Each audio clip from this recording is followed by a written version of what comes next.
Yogyakarta dikenal sebagai salah satu daerah istimewa yang ada di Indonesia. Dikenal oleh masyarakat setempat dengan nama Kota Jogja. Jogja sendiri memiliki banyak sekali keistimewaan.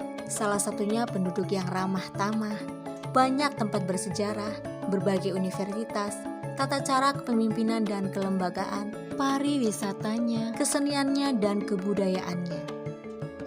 Mengenal desa budaya, Sleman merupakan desa mandiri budaya di setiap desa dan kelurahannya.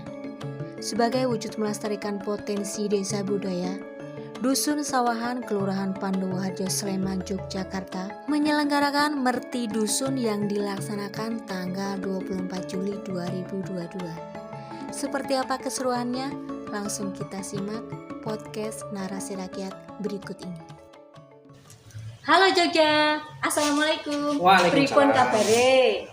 Semoga senantiasa selalu diberi nikmat sehat lahir dan batin.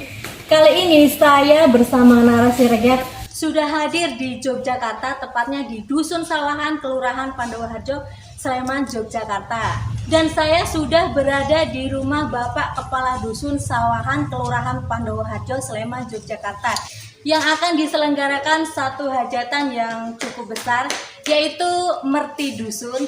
Nah, seperti apa sih Merti Dusun itu? Langsung saja kita tanya-tanya kepada Bapak Kepala Dukuh. Bersama saya sudah hadir Bapak Hendro Widayat. Ya. Bersama juga Ketua Panitia Penyelenggara Merti Dusun, yaitu Mas Togar Dwi. Terima kasih Bapak, saya sudah diperkenankan hadir di sini. Dan terima kasih juga sudah menyempatkan waktunya untuk hadir di acara podcast Narasi Rakyat. Pak, saya jauh-jauh dari utara sana karena mendengar di Dusun Sawahan ini sedang mau menyelenggarakan satu hajatan besar nih, yaitu Merti Dusun. Sebenarnya apa sih Pak arti dari Merti Dusun itu sendiri? Ya, sebetulnya perkenalkan, nama saya Hendro Widayat. Kebetulan saya didaulat oleh pemerintah desa sebagai pengampu di wilayah Padukuhan Sawahan, yaitu sebagai kepala dukuh. Kami akan menceritakan arti dari Merti Dusun, bahwa untuk Merti Dusun di Padukuhan Sawahan ini berawal dari cerita zaman dahulu, bahwa di Padukuhan Sawahan ini ada suatu silsilah yang itu ada Tuk Dandang. Tuk Dandang. Ya, Tuk Dandang gitu. Dulu itu namanya bukan Tuk Dandang, tapi setelah terjadi peristiwa dijadikan nama Tuk Dandang. Nah, Tuk Dandang ini awal ceritanya begini. Pada zaman dahulu, jadi kita dari Tuk Dandang sendiri berawal dari bahwa di Padukuhan Sawahan ini dulunya bukan nama Sawahan, saya kan tidak tahu namanya apa. Tapi karena ada silsilahnya, itu berawal dari sebelah timur dusun itu ada sumber mata air. Sumber mata air. Ya, sumber mata air itu semakin lama semakin membesar. Mungkin karena masyarakat sini tidak bisa menjaga lestarinya di alam Padukuhan Sawahan ini, sehingga menjadi lama-lama itu menjadi besar. Jadi lahan pertanian kita itu menjadi tenggelam, jadi tidak bisa untuk dijadikan lahan pertanian. Untuk itu zaman dulu ada seseorang, istilahnya namanya Kertosari. Namanya kalau nama tuanya itu Kertosari. Kertosari itu apa Pak? Kertosari itu nama orang. Oh, nama orang. Tapi nama kecilnya itu Ki Jamal.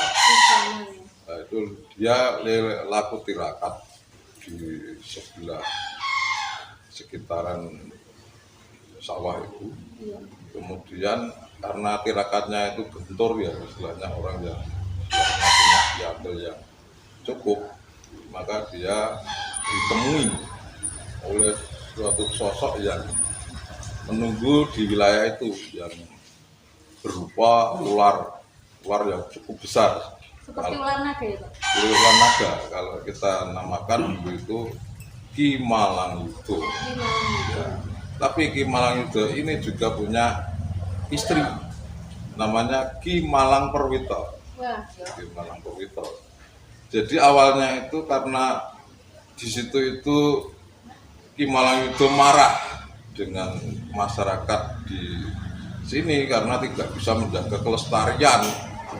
Bisanya itu menebang kayu yang cukup banyak, tapi tidak bisa menanami lagi. Makanya Ki Malangyuda ini marah. Marahnya tidak marah ke masyarakat, tapi marahnya ke ini sumber mata airnya menjadi lama-lama menjadi besar. Jadi pertaniannya tidak bisa untuk dijadikan untuk lahan petani. Akhirnya menjadi sebuah kali.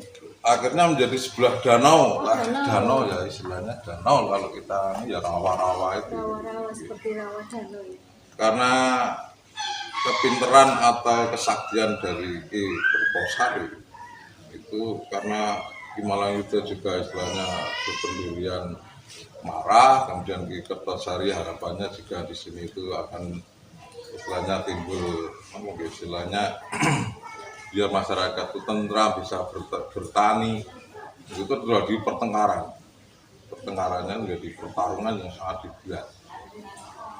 Ternyata dari pertarungan itu Ki Kertosari karena punya ilmu yang cukup tinggi itu bisa dikalahkan, tapi dengan syarat bahwa Padukuhan bisa tentram, ayem gitu, harus bisa menjaga lingkungan, menjaga ekosistem, kemudian menjaga sampah-sampah jangan sampai berserakan seperti itu. Jadi dengan syarat itu mungkin distabili oleh Ki Kertosari. Lah bagaimana kok sumber mata airnya tadi itu besar menjadi kecil? Dengan syarat harus ditutup dengan ijuk dan dandang. Jadi namanya ijuk dan dandang, kalau orang Jawa mana tok dandang kan gitu. Kemudian karena ini wilayahnya dulu itu tidak ada nama Sawangi oleh Ki Kertosari, makanya ini kan lahannya itu di persawahan ini, makanya disebut sawahan. Jadilah dusun sawahan. Dusun sawahan. Dengan itu setelah ditutup dengan ijuk dan dandang, itu menjadikan sumber mata air itu semakin lama semakin mengecil. Nah, kemudian sumber mata airnya itu tidak di persawahan lagi, tapi sudah di sebelah sungai Denggung. Makanya di Sungai Denggung itu sekarang dimanfaatkan, dulunya itu dimanfaatkan oleh masyarakat Sawahan sebagai istilahnya untuk kepercayaan dulu lah. Kepercayaan dulu itu untuk berubah. Karena sebelumnya itu kan ini, Ki Malangyuda merasa marah, kemudian istrinya juga marah. Marahnya dengan masyarakat. Dulu ada namanya Pak Gebluk. Jadi sakit pagi, sore meninggal. Sakit sore, paginya meninggal. Pada saat itu memang pada tahun itu banyak sekali yang meninggal. Makanya oleh Kertosari itu ditirakati di tempat itu dan dinamakan awalnya di sumber mata air itu di tengah bawah dinamakan Sawahan, kemudian toknya namanya tok dandang. Nah sekarang dimanfaatkan oleh masyarakat Sleman semuanya. Jadi Sleman ini sumber mata airnya juga dari tok dandang. Cukup menarik sekali ya, asal-usul atau legenda dari Dusun Sawahan ini. Kita itu sebagai pengampu di Padukuhan dengan orang-orang yang pintar, makanya dicetuskan adanya merti dusun. Nah itu dengan maksud tujuan kita itu berterima kasih kepada Tuhan Yang Maha Esa bahwa masyarakat Sawahan sekarang ini kan bisa makan, bisa hidup, bisa bekerja. Kita mengambil sumber-sumber dari tanah Sawahan ini, baik dari petaninya, dari pekerja kasarnya, kemudian dari pengusahanya, kan bertempat tinggal di Padukuhan Sawahan. Makanya jangan sampai ini jadi berulang lagi, istilahnya paguyuban zaman dulu ini diadakan merti dusun. Ini ucapan terima kasih kepada Yang Maha Kuasa, istilahnya kita sudah diberikan hidup mengambil sumber-sumber yang ada di Saripati di Padukuhan Sawan ini. Makanya Padukuhan Sawan ini harapan kami masyarakat Sawan itu bisa hidup rukun, kompak selalu, jangan sampai tergoyahkan dengan istilahnya paham-paham yang tidak benar. Walaupun kita itu kan masyarakat Sawan itu mayoritas agama Islam, tapi kan masih ada masyarakat yang non, istilahnya Kristen, Kristiani. Kita rangkul semuanya. Semuanya kita rangkul, mari kita dudukkan bersama, kita bangun masyarakat Sawan ini yang seadil-adilnya. Oke, langsung saja bersama Mas Togar nih. Susunan acara apa aja nih Mas untuk acara Merti Dusun nanti? Oh iya, terima kasih sebelumnya. Saya di sini mewakili dari panitia susunan acara di tahun ini. Kita random ya, kita ada acara selama 1 minggu. Untuk yang pertama kita nanti ada bersih dusun, yaitu kita gotong royong dengan membersihkan lingkungan dari semuanya, sampah semuanya kita bersihkan. Untuk selanjutnya itu kita ada juga sembahyangan bagi umat Kristiani, itu juga wujud syukur, juga wujud pemersatu juga untuk kegiatan. Yang selanjutnya juga nanti kita ada pengajian untuk khusus warga muslim yang notabene itu juga untuk memperingati Merti Dusun Sawan dengan wujud syukur juga gitu. Terus di situ kita ada semacam pengambilan air suci. Pengambilan air suci itu kita dilaksanakan 1 hari sebelum nanti puncak acara. Itu pengambilannya kita malam, karena itu nanti untuk berampe atau air suci itu nanti kita manfaatkan untuk nanti ziarah juga. Dan selanjutnya besok kita ada wiwitan itu yaitu asal muasalnya dari awal kita menanam padi, hasil padi gitu. Kita coba bahasa Jawa ini ngopai pari ya gitu. Ya di situ.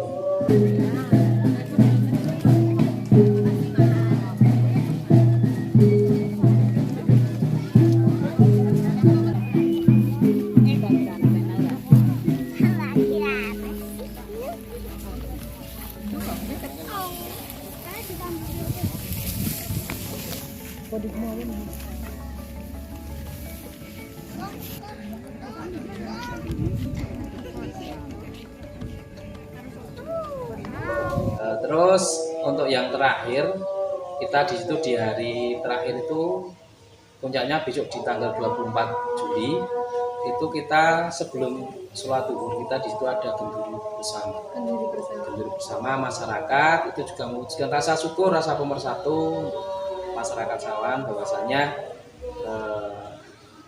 seperti yang dikatakan Pak Duko tadi, hasil bumi yang ada di Sawan ini sangat melimpah. Jadi kita dengan wujud syukur dengan genduri itu. Terus selanjutnya dilanjutkan itu ada kirap nih.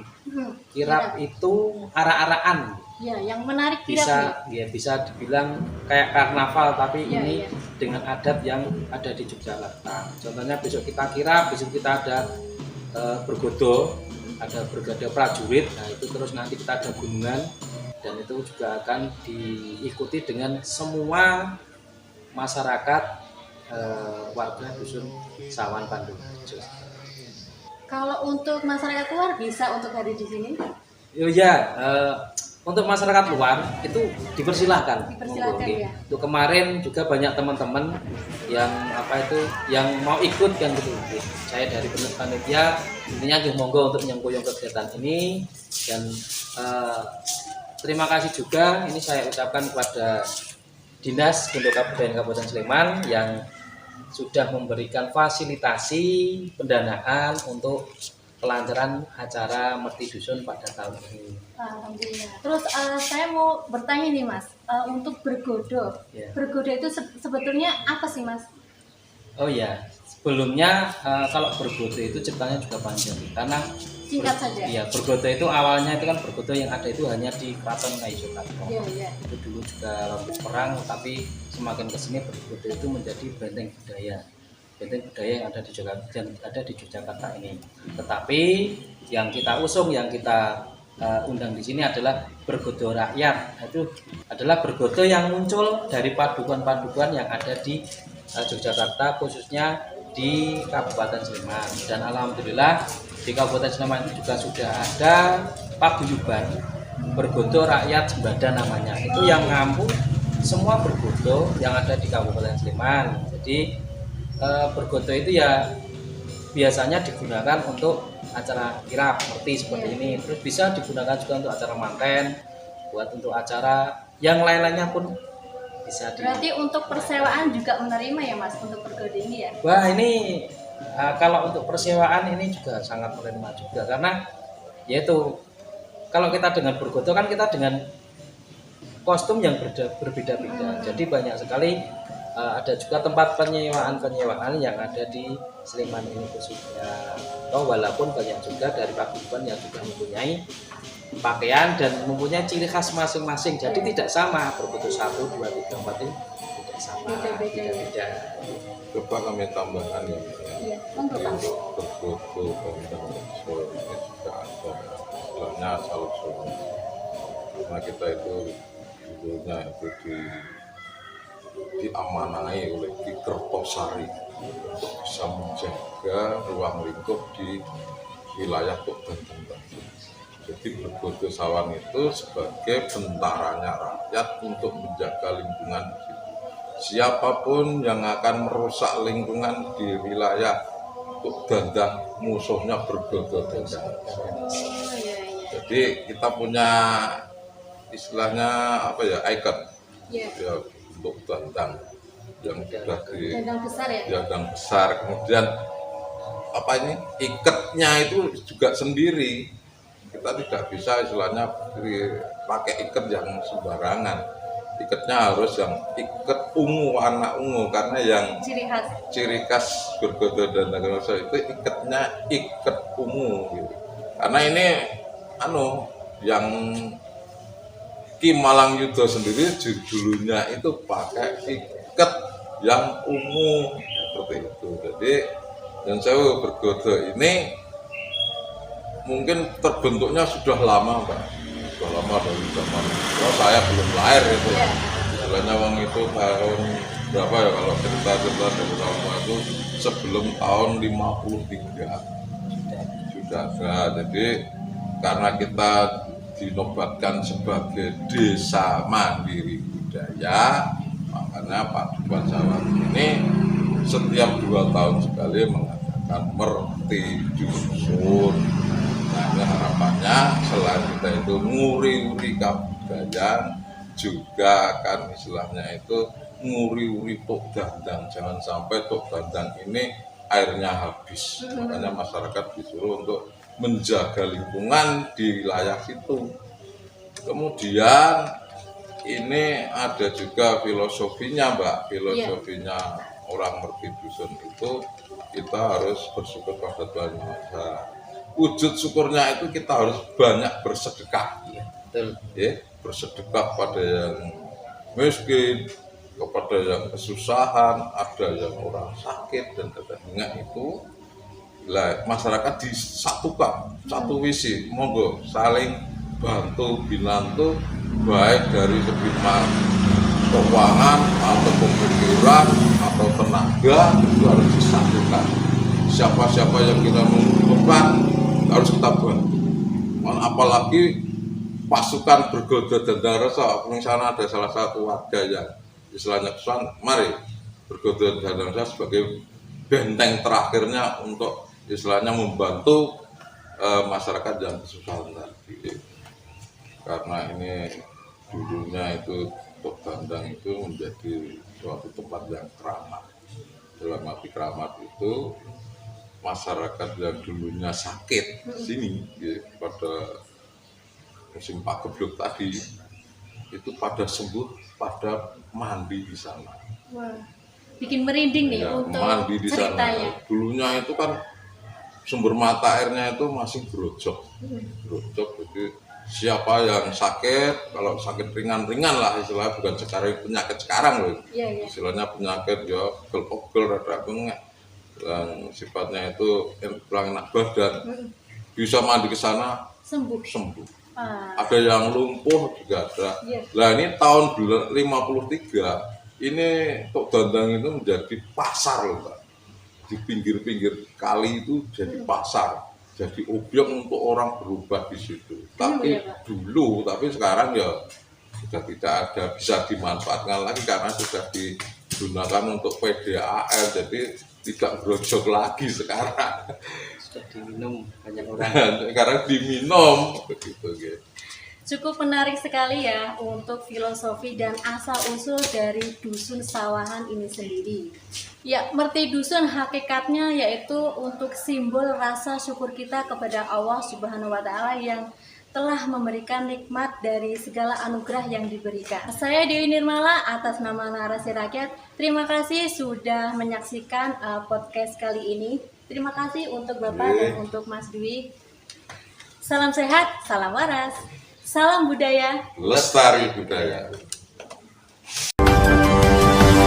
Budaya.